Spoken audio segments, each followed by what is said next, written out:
హృదయాల్లో శాశ్వతంగా నిలిచిపోయినటువంటి వ్యక్తి వంగవీటి మోహన్ రంగా గారు అనేటువంటి సందర్భంగా అనౌన్స్ చేసుకుంటూ ఆయన యొక్క జన్మదినాన్ని ఈ గ్రామంలో ఈ రోజు జరపాలనేటువంటి ఆలోచన చేసినటువంటి మన చంటి గారు, ఆ కమిటీ, ఈ గ్రామ పెద్దలు అందరికీ కూడా హృదయపూర్వకమైనటువంటి ధన్యవాదాలు చెప్పుకుంటూ మరి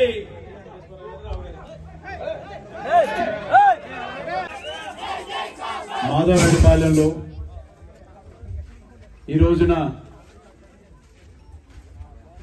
స్వర్గీయ వంగవీటి మోహన్ రంగా గారి 78వ జయంతి సందర్భంగా విగ్రహాన్ని ఇక్కడ ఆవిష్కరించడానికి పూనుకున్నటువంటి అందరూ పెద్దలందరికీ ఒక్కొక్కళ్ళ పేరున చెప్తాను. ఎవరన్నా పేర్లు మిస్ అయితే చెప్పండి. ప్రతి ఒక్కళ్ళ భాగస్వామ్యం, ప్రతి ఒక్కళ్ళ ప్రేమాభిమానం, మీ అందరూ కూడా వంగవీటి రంగా గారంటే ఇష్టమే కదా మీ అందరికీ. అయితే నేను ఒక్క పేరు చెప్తాను, ఆ ఒక్క పేరుతో అందరు కలిసిపోతారు. రంగా గారి అనుచర వర్గం మొత్తం కూడా ఇవాళ అనుకుని ఇవాళ విగ్రహాన్ని ఓపెన్ చేస్తారు. తమ్ముడు ఎవరన్నా పేరు మిస్ అయిందా?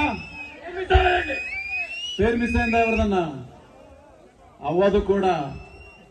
ఎందుకంటే రంగా గారు అనే ఆయన గురించి